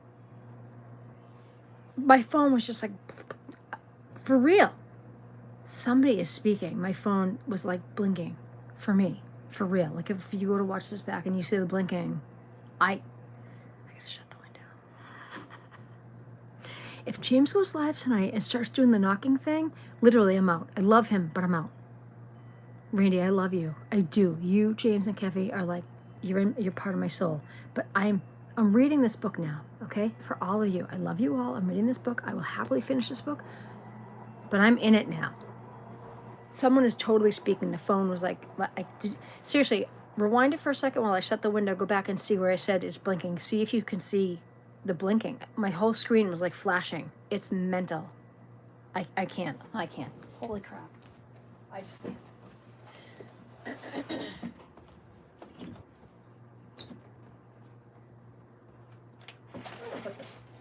shades down. I do not need to be looking out the windows. I'm gonna be put down. La la la la. Oh, that's better. Here we go. That is better.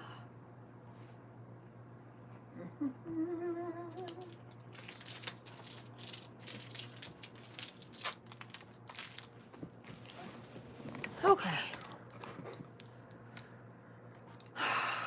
Oh, I need a pop. Vitamin C pops. Organic. Yum Earth. Vitamin C pops. Very, very Cherry. Oh, my friend Cherry. Hi, Cherry. I don't know if she's going to listen to this. I hope she does. Good Christ. All right. Give me a minute. Give me a minute. Coming back. Give me a second.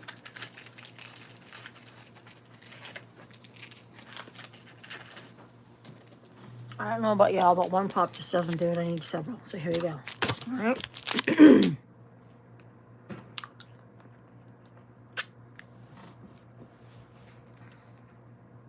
I love tea from today. Do you have my email? I want you to email it to me. It's mom, M-O-M, the number 4, and Ruby, R-U-B-Y, mom4ruby @yahoo.com. I don't mind sharing my email here. Well, you send me that tea in an email, girl, right now. Mom4, the number 4, Ruby, R-U-B-Y, @yahoo.com. You send that to an email right now. All right. This is better because now, oh, the recliner. I always forget that this chair is a recliner. I feel like you're too far away from me now, though. Should I pull the camera closer, or are we still good? What do you think, Terry? Do I need to pull the camera closer? Let me see. I can do this. Oh my goodness. That's good. I just zoom. Hello, Zoom. Okay.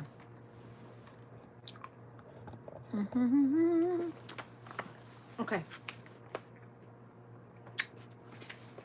You're slow? You're not slow. We're all here. It's all good. Now, chapter 7. Changes in the juvenile, hold on. About to drop it. Changes in the juvenile law. Oh, on the email? Mom, M-O-M, 4, the number 4, Ruby, R-U-B-Y, @yahoo.com. Send me an email. Totally okay with that. All right. Chapter 7. This is craziness. Here we go. When Eddie O'Brien entered the juvenile... Can you still hear me okay? Because now I'm further away from the phone. I was closer. I'm not close now. I feel like I should come back and not be reclined. I'm being a little lazy, but I'm comfy. Can you hear me okay? Just let me know if you can still hear me good. Otherwise, I'll sit back up because I feel like maybe I'm too far away. I could always pull the phone. Oh, I'm good? Okay, good. Because I'm kind of comfy. So here we go. Chapter 7, Changes in the Juvenile Law. When Eddie O'Brien entered the juvenile justice system in July 1995, it had already changed significantly in the prior 4 years. Legislative amendments had been enacted in a flurry of angry and fearful responses to 2 indictments involving 3 particularly horrific homicides, all committed in the city of Boston, all by juveniles. These were the murders of Kimberly Ray Harbor, Charles Copney, and Corey Grant. Before that, the Massachusetts juvenile justice system was based on a model that mandated educational, social, clinical, and diagnostic services to kids adjudicated as delinquent. The system replaced the earlier reform school or training school model, which was punitive, physically abusive, and lacking in any meaningful rehabilitation. The new system was based on the premise that kids younger than 17 years old found guilty of crimes should be treated differently than their counterparts were treated in the adult criminal justice system. adolescents were not able to make wiser, more thoughtful choices. I still don't think they are. They were impulsive and often unable to consider the consequences of their actions. They were heavily influenced by both their peers and their environment. What the hell has changed? Nothing. I still think it's the same. Before 1991, in order to be tried as an adult, a youth between the ages of 14 and 17 had to have been charged with an offense that, for an adult, would be punishable by incarceration in a state prison as opposed to county jail. And they had to have been previously found delinquent in juvenile court and placed in the custody of the Department of Youth Services. Under those narrow exceptions, the prosecution could request a hearing to have that adolescent moved to adult court. At that hearing, the judge had to find, by clear and convincing evidence, both that the juvenile presented a significant danger to the public and that he was not amenable to rehabilitation through treatment in the juvenile justice system. 2 amendments to the law in 1990, that is the year I graduated high school, cheers, Fenwick class of 90, and 1991 changed the standards by which adolescents could be tried in adult court. They also reflected the new political agenda regarding violent juveniles emerging in the early 1990s around the country. Politicians, social scientists, and conservative legislatures were clamoring for more punishment and less rehabilitation. The Harbor, okay, that's too much. Get out of my way. There you go. The Harbor Amendment. On October 3rd, on Halloween 1990, I was definitely not home. I was 18 and had a convertible. I was out. But let's read what happened. I was not around to pay attention to what was going on, but let's pay attention to it now, shall we? On October 31st, 1990, Kimberly Ray Harbor, a 26-year-old mother, was dragged into Franklin Field in the Dorchester section of Boston by a group of teens. She was beaten. Oh, God, this is so sad.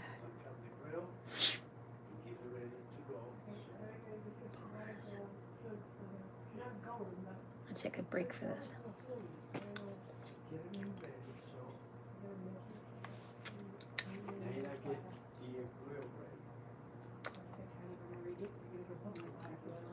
It's 4 o'clock. It's dinner time somewhere for everybody. Actually, it's almost 4:40 here north of Beantown. It's dinner time for all the boomers.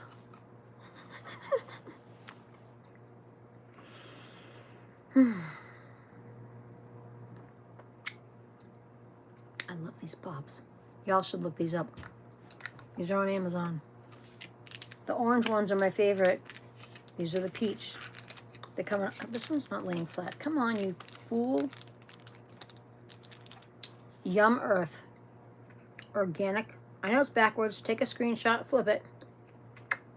Yum Earth Organic Pops. Vitamin C Pops. Make sure you look up the vitamin C Pops. They have to say vitamin C. This is perfectly peach. I love them. They're the best to have in your car, up here in the Northeast, at least in the winter. If you can't take your coffee or you forget a drink in the car and your throat is dry, just one of these, just let it sit. It helps. With the throat, it helps build up some more saliva. I know that sounds gross, but it helps. When you have a dry throat or like a tickle in your throat, so good. Plus, it's vitamin C. We all need extra vitamin C in the winter, right?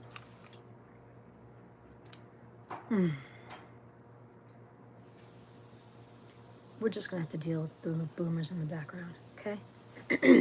I think that, well, it's boomer dinner time. I'm going to sit a little closer. So let's make it not so close. Here we go. Okay.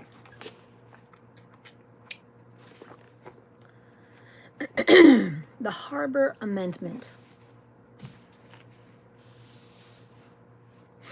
going to start this again because this is rough. On October 31st, 1990, Kimberly Ray Harbor, a 26-year-old mother, was dragged into Franklin Field. I'll sit this way so you can see me better. Was dragged into Franklin Field in the Dorchester section of Boston by a group of teens. She was beaten, repeatedly raped, stabbed 132 times, and left for dead. 3 16-year-olds and 2 15-year-olds thought to be gang members were arrested shortly after. 3 quote-unquote adult suspects, a 17-year-old, an 18-year-old, and a 19-year-old were also arrested. The victim and all of the suspects were African American. See, this is what drives me nuts. Back then, they had to say they were African American. I can't stand that. I understand they have to explain who was who, but back then they targeted African Americans. They targeted. And and they still do. I don't care what anyone says. They still do. It makes me so angry. I remember William Weld. Governor William Weld believed in retribution, not rehabilitation. Dipshit. On December 5th, 1990, long before any of the defendants would even go to trial, the Massachusetts legislature amended the juvenile transfer laws. The amendment declared that any adolescent between the ages of 14 and 16 charged with murder was presumed not to be amenable to rehabilitation in the juvenile justice system. The incoming Republican Governor Weld, of course he was a Republican,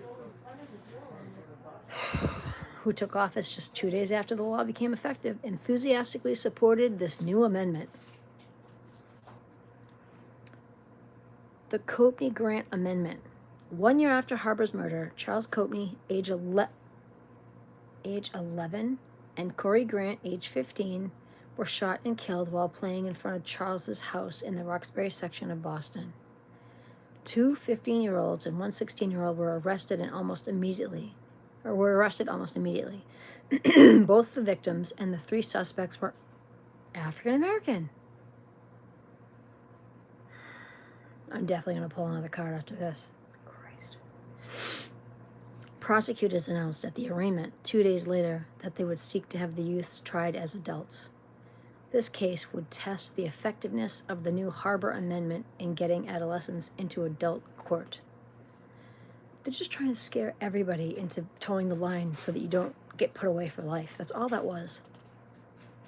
At the transfer hearings in juvenile court, 2 of the 3 were transferred to adult court, where they were tried on 2 counts of first-degree murder. A jury found them not guilty of murder, but guilty of possession of a gun. One had his conviction overturned shortly after due to false testimony by... let's read this again louder for everybody in the back. One had his conviction overturned shortly after due to false testimony by a police officer. That's not new at all around here. False testimony by a police officer? When does that happen? Interesting. Oh, wait, no, I live in Massachusetts. That's a daily thing. Sorry, my bad. And all the charges against him were dismissed. The other, Willie Dunn, was sentenced to not more than 5 years in prison. Ironically, 15-year-old Damien Bino, who actually fired the gun, wasn't transferred to adult court. He waived a trial, admitted to the murders, and was sent to juvenile lockup until his 21st birthday, the maximum allowed under the juvenile law at that time.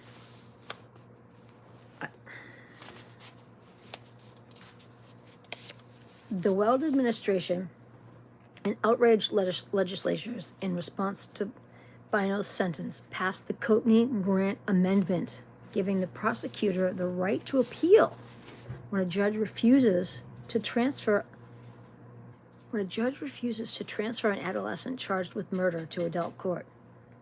The amendment also established a minimum sentence for youths convicted of murder in juvenile court.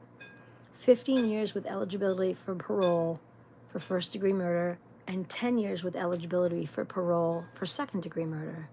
This meant that juveniles convicted of murder in juvenile court would first serve their sentences in a juvenile facility until age 18, after which they would move over to an adult facility to serve out the rest of their sentences. This became known as split sentencing. Oh my God. These cases and changes in the juvenile law in Massachusetts set the stage for the explosion of what can only be described as hysteria around Eddie O'Brien's case between 1991 and 1995, when Eddie entered the juvenile justice system. There was a growing movement in Massachusetts and the United States of people who believed that our inner cities were about to become war zones. Wait till 2025. Jesus Christ. For a juvenile population of super predators. No, the super predators are the ones wearing badges. Christ. Okay.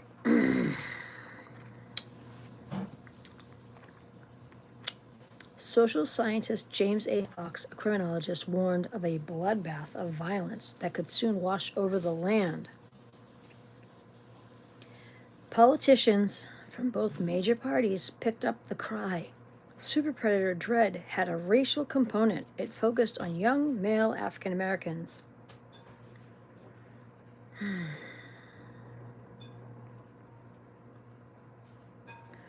Boston already had a nationwide reputation for racism. Not proud of that. And racial unrest. It is no coincidence that the 3 murders that prompted the knee-jerk response amendments passed by the legislatures in 1990 and 1991 were crimes committed by young inner-city African-American males on young inner-city African-American victims. 2 of the staunchest proponents of super predator laws in Massachusetts, Weld and Thomas Riley, the Middlesex County District Attorney, were both white men. Blech. This is why I need candy.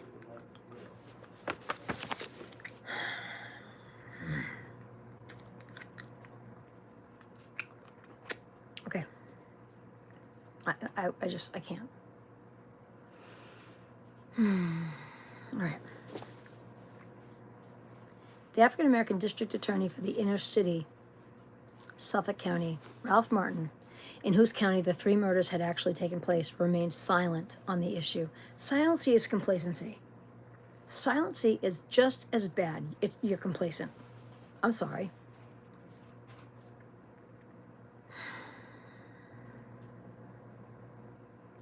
In the early 1990s, Boston was still reeling from the school busing debacle. The school busing debacle.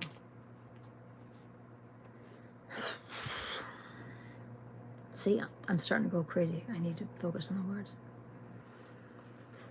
In the early 1990s, Boston was still reeling from the school busing debacle of the 1970s when hundreds of white parents and their children marched in the streets, pelted school buses full of black children with rocks. The 70s, when I was born, 72, good times. Pelted school buses full of black children with rocks and protested the forced busing of African American children into their white neighborhoods. State police troopers were called in remained on duty in South Boston for the next 3 years. In 1974, the federal court took over the administration and the entire city school system control was returned to the school committee only in 1988. Images from that era are imprinted in the minds of Bostonians who could ever forget the 1976 photograph of a white teenager attacking an African American man on a city hall plaza with a pole holding the American flag. The soiling of old glory. Oh my God, I gotta hold this up.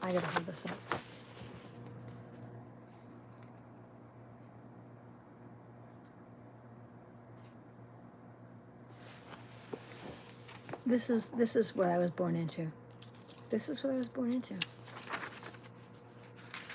I mean, I know Gen X, we had a great generation, but it's because we tried to make it the best we could. It doesn't mean we were born into perfection. We were not born into perfection. We were born into survival mode, is what we were. But the case that most shamed Boston racially Oh, Charles Stewart. I remember this. I remember watching this. I watched this. This asshole. I watched this. This is going to trigger warning. This is going to, if you were around in Boston and you saw this happen live on TV, this is going to trigger you. Disclaimer, this is going to trigger you. I'm still going to read this rest of this chapter. But the case that most shamed Boston racially was that of Charles Stewart. In 1989, Stewart and his very pregnant wife, Carol, were shot after attending a birthing class in the Mission Hill section of Boston, which, though racially mixed, contained a predominantly African-American housing project. Charles Stewart reported that a black man, lies, had shot them. He lived, his wife did not. Also, his unborn child did not. That should be in here too, and it is not. Hundreds of police officers scoured the housing project, as well as Mattapan, Roxbury, and Dorchester, i.e. African-American sections of the city, for the 30-year-old. 30-year-old, you piece of 6-foot-tall black man in a tracksuit that Stewart had described. 2 months later, the police arrested Willie Bennett. Aged 39, he was vilified in the press. 73 days after Bennett's arrest, Stewart jumped off the Tobin Bridge, and then the real story unfolded. Stewart had murdered his wife for the insurance money. This is white men. This is white men. A little anger? Yeah, because I've lived it, thank you. In any domestic crime, the police always suspect the husband or wife first. Apparently, unless you said you were shot and robbed by a black man. And then they just believe that. The city of Boston was indelibly tarnished by the way the police and the white population readily accepted Charles Stewart's version of events. I remember being so mad. The United States Attorney Wayne Budd initiated a federal inquiry into the arrest of Willie Bennett for the Stewart murder to investigate the stop and search tactics used by the Boston police. Budd was an African-American Republican who'd been appointed by he'd been appointed U.S. Attorney by President Ronald Reagan shortly after Carol Stewart's murder.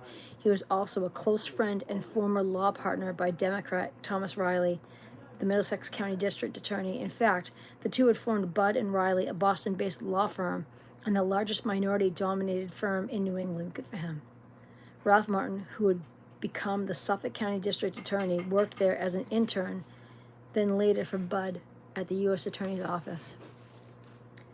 Budd put Martin in charge of the federal investigation into the Boston Police Department racism accusations. I can't. In 1992, Governor Weld, who had preceded Budd as U.S. Attorney in Massachusetts, appointed Ralph Martin to the Suffolk County District Attorney's Office. Fox Butterfield of the New York Times opined that the appointment was a move intended to improve race relations in the city and shake up Boston's entrenched political and law enforcement worlds, adding that aides to Governor Weld said he had become convinced of the need to appoint a black, not an African-American gentleman. No, they just called him a black.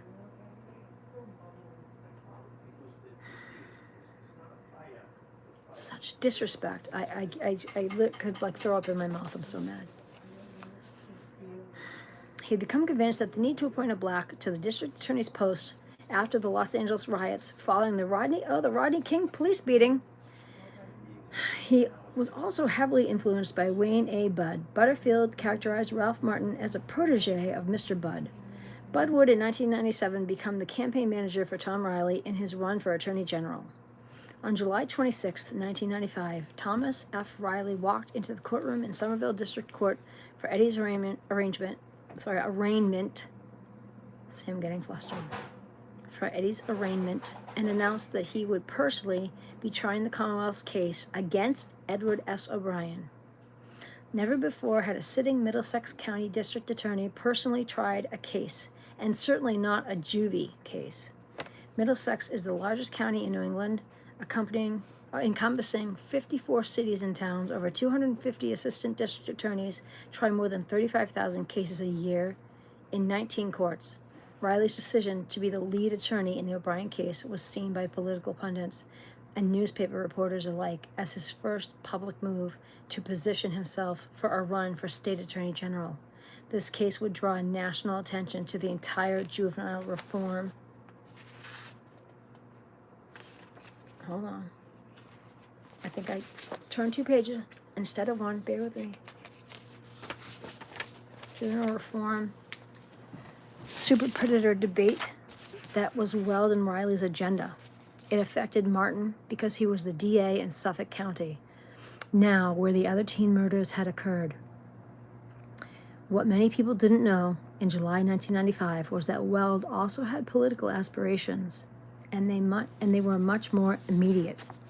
In November 1995, he announced his resignation as governor in order to run for the U.S. Senate against sitting Senator John Kerry. By personally trying the O'Brien case, Tom Riley became the public face of the fight for new and tougher laws for juvenile offenders.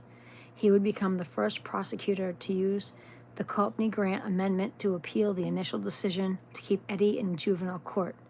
He and Weld were both planning runs for new offices.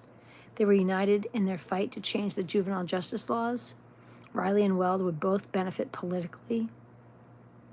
It's always selfish. It's always selfish reasons. It's never about anything other than power and rise and selfishness. I can't.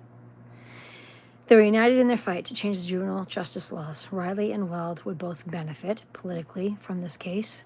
The stakes were very high for both of them. Riley had to succeed in sending Eddie to adult court and securing a first-degree murder conviction. The bonus for them was that Eddie O'Brien was a Caucasian boy.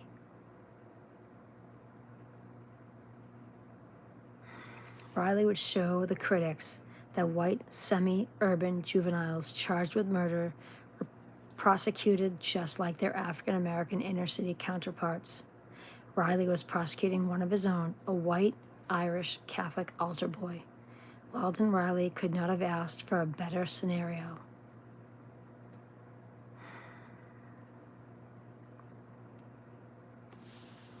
None of this is right. None of this. For either. For the African Americans or the whites. For any race. None of this is right. It's all about power, hungry, greed, political bullshit. I can't. I can't. I need a break. We're going to stop here. Chapter 8. When I come back next time, I'll read some more. We're going to pause at chapter 8. I need a few. You know what I'll do? I'll pull a card. We'll do another card. We'll pull another card. Here we go. Always at the end of a few chapters, your breakthrough is coming. Let's pull a breakthrough card, okay? Because I need that for me. If you guys like it or not, that's fine. I'm gonna pull it for me. If you guys get something from it, that's great. I gotta do it for me, okay? Because I need the lap desk. Here we go. I'm serious right now, okay? These are great cards, and I think, for me especially, I need something. Oh, literally jumped out of the deck. It jumped out of the deck. I need to pick it up off the floor.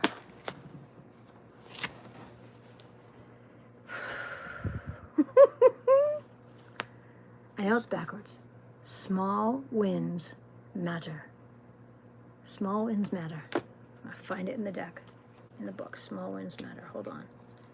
Small wins matter. Page 57. Here we go. 57. Okay, here we go. And they all have the keys. Small wins matter. I'm excited for this one. And it's very lengthy, so I'm going to read this and we'll see what this says. The core message, it's a little chilly. The core message is celebrate progress, not perfection. There is no perfection here. I'm a shit brick house, okay? I'm a mess. But I'm okay with being a mess. I'm okay with that. Celebrate progress, not perfection. Key themes: daily momentum, gratitude. I know it's backwards, but it says gratitude. Self-recognition, building confidence, motivation, and sustainable growth. The message: not every step has to be massive to be meaningful. This is so true. In fact, it's the small wins, the quiet victories, the everyday efforts that lay the foundation for everything big. When you pause to notice what's going right, you shift from pressure to power. Healthy power. Not the bullshit in that book. Healthy power. This card invites you to zoom in. Okay. Here we go. This card invites you to zoom in. Oh, I won't make you do that. There we go. Let's do that. Nobody wants to zoom in on my Zet. This card invites you to zoom in, to stop overlooking the steady progress you're making just because it doesn't feel flashy or fast. You showed up today. You took the call. You made the list. You kept going. That matters. When you learn to celebrate the journey, not just the outcome, you start realizing that you're winning already. Guidance. You may be feeling like you're not doing enough or measuring your worth by results that haven't arrived yet. This card is a loving interruption. Instead of waiting for a big breakthrough to validate you, look at what you've already accomplished. I tell that to my daughter all the time. Look at what you've already accomplished. Big shifts begin with small choices, little victories. Progress is cumulative. When you honor each small step, you reinforce the belief that you are capable, and belief is what keeps the dream alive. Journaling prompts. What small wins have I had this week that I haven't acknowledged? Always acknowledge every small step because they all count, because you can't get to the end without little steps. Where am I waiting for a big moment? Where am I waiting for a big moment to allow myself to feel proud? How can I celebrate myself more consistently along the way? Recognizing practice, daily victory log. I love this. Daily victory log. Got her earphones on. She tunes me out, but she'll hear this eventually. At the end of each day, write down 3 small wins. No matter how simple, write them down. 3 small wins. You woke up on time. You sent that email. You went for a walk. You said no. I say no all the time. Much to the... I'm just going to stop. I'm going to stop right there, but I say no all the time. Let yourself feel good about those. Over time, this practice rewrites your brain to seek progress, not perfection. That's what I'm talking about. It took me a long time to get here. Start by reading The Secret. That's how it started for me. I read The Secret over and over and over until I was like, I need to start living my life this way. And then once you do that, the rest is downhill. It's so easy. Affirmation. Every step I take matters. I celebrate my growth, no matter how small. Action step. Choose one small win from today and celebrate it on purpose. Celebrate it with a pop. Celebrate it with a tea. Oh, a hot chocolate. Or a muffin. I'm a muffin friend or a muffin. Text a friend. Light a candle. Dance in your kitchen. Doesn't everybody already do that? I do that when I'm cooking. Am I the only... Never mind. I do that when I'm cooking. Let your body feel what success feels like. Because the more you feel it, the more you create it. And then it becomes... Like, seriously, I'm just like... I meant what I just said. Doesn't everybody already do that? I dance in my kitchen all the time. If I'm cooking, I'm dancing. There's music on, and I'm dancing while I'm cooking. Seriously, don't you guys already do that? Is it just me? Well, for real. These are great cards. I love these cards. Love them. This might be my new favorite. I definitely need one of these after reading this book. That's all I know. Good Lord. Okay. I want to take a break from this now. I love the book. But now we went from whatever chapter we did. What did we stop? We stopped at 5. Yeah, we went from... So that was 5 to 8. 3 more chapters. I want to call it a pause. Okay? Love you all. I'll be back later. Maybe, maybe not. Maybe tomorrow. I don't know. I'm still choking on a peanut that didn't go down right. So, it's time for more tea. I will talk to you later.